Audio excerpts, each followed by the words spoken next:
শুরুতে জানিয়ে দেব মৃত্যুর মিছিল যেন থামছেই না। ইসরায়েলের হামলায় ১২০ ফিলিস্তিনি নিহত। জানিয়ে দেব রাশিয়ার তেল পাচ্ছে উত্তর কোরিয়া, বিনিময়ে চলছে অস্ত্র ও সৈন্য সরবরাহ। এরপরে জানিয়ে দেব ইরানের সন্ত্রাস বিরোধী অভিযানে নিহত ২৬। সর্বশেষ রয়েছে লেবাননে স্থল হামলার লক্ষ্য অর্জন থেকে অনেক দূরে রয়েছে ইসরায়েল। গাজায় মৃত্যুর মিছিল যেন থামছেই না, ইসরায়েলের হামলায় ১২০ ফিলিস্তিনি নিহত। ফিলিস্তিনের অবরুদ্ধ গাজা উপত্যকায় ইসরায়েলি সেনাদের বিমান হামলায় আরও তীব্র আকার ধারণ করছে। গত ২ দিনে এই ভয়াবহ হামলায় কমপক্ষে ১২০ ফিলিস্তিনি নিহত হয়েছেন। এই হামলার ফলে মানবিক দুর্ভোগ অব্যাহত রয়েছে এবং অঞ্চলটির পরিস্থিতি আরও সংকটাপন্ন হয়ে উঠেছে। ফিলিস্তিনি স্বাস্থ্য কর্মকর্তাদের বরাতে আল জাজিরা এক প্রতিবেদনে এই তথ্য জানিয়েছেন। ফিলিস্তিনি স্বাস্থ্য কর্মকর্তারা জানিয়েছে, গাজা শহরের জৈতুন শহরতলির একটি আবাসিক ভবনে শনিবার ইসরায়েলের বোমাবর্ষণে ৭ জন নিহত হয়েছেন। একই দিন গাজার দক্ষিণ এবং মধ্যাঞ্চলে বিভিন্ন এলাকায় হামলা চালানো হয়, যার ফলে আরও কয়েকজন প্রাণ হারিয়েছেন। এছাড়া ইসরায়েলি বিমান হামলায় এবং স্থল আক্রমণের ফলে মধ্য গাজার নুসৈরাত শরণার্থী শিবিরে আল ফারুক মসজিদে ব্যাপক ক্ষয়ক্ষতি হয়েছে। এই মসজিদটি গাজার অন্যতম গুরুত্বপূর্ণ ধর্মীয় স্থান হিসেবে পরিচিত এবং এর ক্ষতির ফলে স্থানীয় জনগণের জন্য আরেকটি শোকের কারণ হয়ে দাঁড়িয়েছে। এদিকে ইসরায়েলি সেনারা আক্রমণ আরও জোরদার করছে এবং উত্তর গাজার বিভিন্ন এলাকায় বোমাবর্ষণ অব্যাহত রেখেছে। এমনকি একটি হাসপাতালের আংশিক অংশেও হামলা চালানো হয়, যেখানে বহু শ্রমিক আহত হয়েছেন। কামাল আদওয়ান হাসপাতালের পরিচালক হুসাম আবু সুফিয়ান এক বিবৃতিতে জানিয়েছেন, ইসরায়েলি বাহিনীর হাসপাতালের জরুরি বিভাগের প্রবেশদ্বার, আঙিনা, বৈদ্যুতিক জেনারেটর এবং হাসপাতালের গেটওয়েগুলোকে কয়েকবার লক্ষ্যবস্তু করেছে। এই হামলায় ১২ জন চিকিৎসক, নার্স এবং প্রশাসনিক কর্মী আহত হয়েছেন। বিশ্বব্যাপী মানবাধিকার সংস্থা এবং আন্তর্জাতিক মহল এই সহিংসতার তীব্রতা এবং এর ফলে মানুষের মধ্যে সৃষ্ট বিপর্যয়ের প্রতি গভীর উদ্বেগ প্রকাশ করছেন।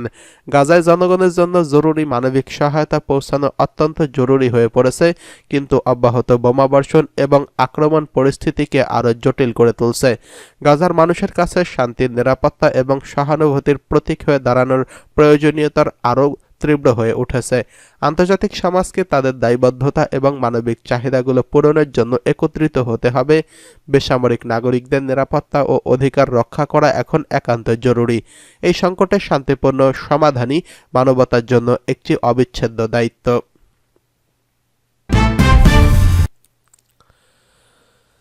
এদিকে রাশিয়ার তেল পাচ্ছে উত্তর কোরিয়া, বিনিময়ে চলছে অস্ত্র ও সৈন্য সরবরাহ। ২০২৪ সালের মার্চ মাস থেকে দক্ষিণ কোরিয়াকে ১ মিলিয়নের বেশি ব্যারেল তেল সরবরাহ করেছে। যুক্তরাজ্য ভিত্তিক গবেষণা প্রতিষ্ঠান ওপেন সোর্স সেন্টার এই দাবি করছেন। স্যাটেলাইট চিত্র বিশ্লেষণের মাধ্যমে এই তথ্য উদ্ঘাটিত হয়েছে।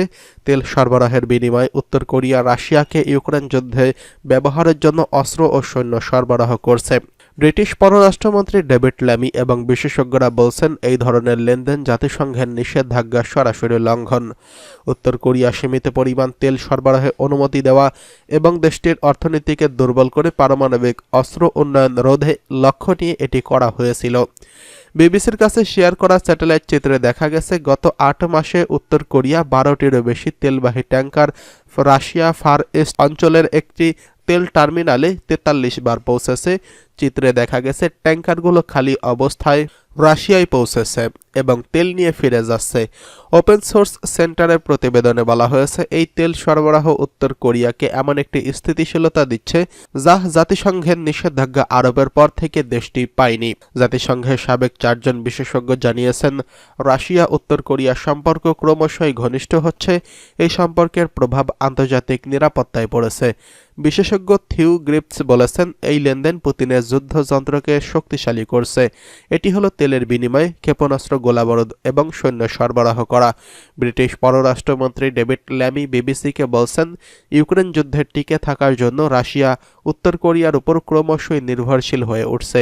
এটি কোরিয়ান উপদ্বীপ এবং ইউরোপ ও ইন্দো প্যাসিফিক অঞ্চলে নিরাপত্তায় সরাসরি প্রভাব ফেলছে। রাশিয়ার তেলের সরবরাহ জাতিসংঘের নিষেধাজ্ঞা লঙ্ঘনের একটি জ্বলন্ত উদাহরণ।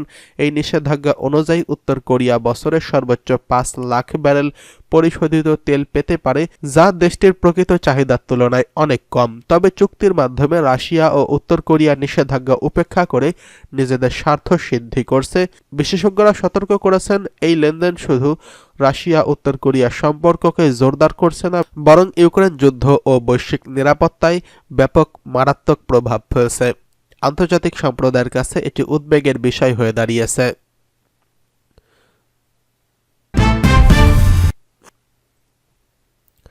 এদিকে সন্ত্রাস বিরোধী অভিযানে নিহত ২৬।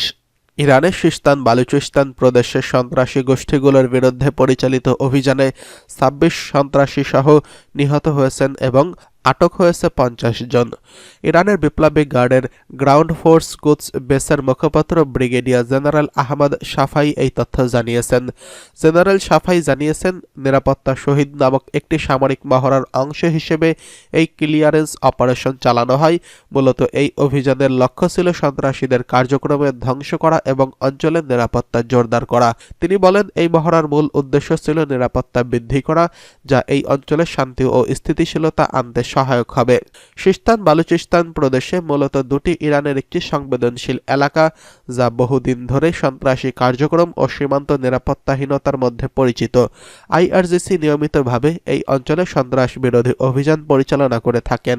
এই ধরনের অভিযান ইরানের নিরাপত্তা ব্যবস্থাকে আরও কার্যকর করার লক্ষ্যে পরিচালিত হয় এবং এর মাধ্যমে সন্ত্রাসী গোষ্ঠীগুলোর কার্যক্রমকে দমন করার চেষ্টা করা হয়।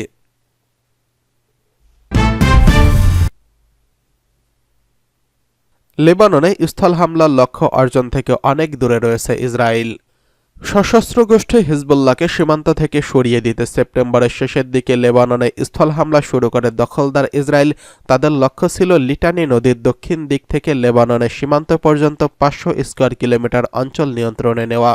তবে দখলদার সেনারা এই লক্ষ্যের ধারে কাছেও নেই বলে জানিয়েছেন সামরিক বিশ্লেষক এলিজাহ ম্যাগনিয়ার। কাতার ভিত্তিক সংবাদ মাধ্যম আল জাজিরাকে তিনি বলেছেন, ইসরায়েলি সেনারা সীমান্তের কাছে খিয়াম শহরে সুবিধা করতে পারছে না।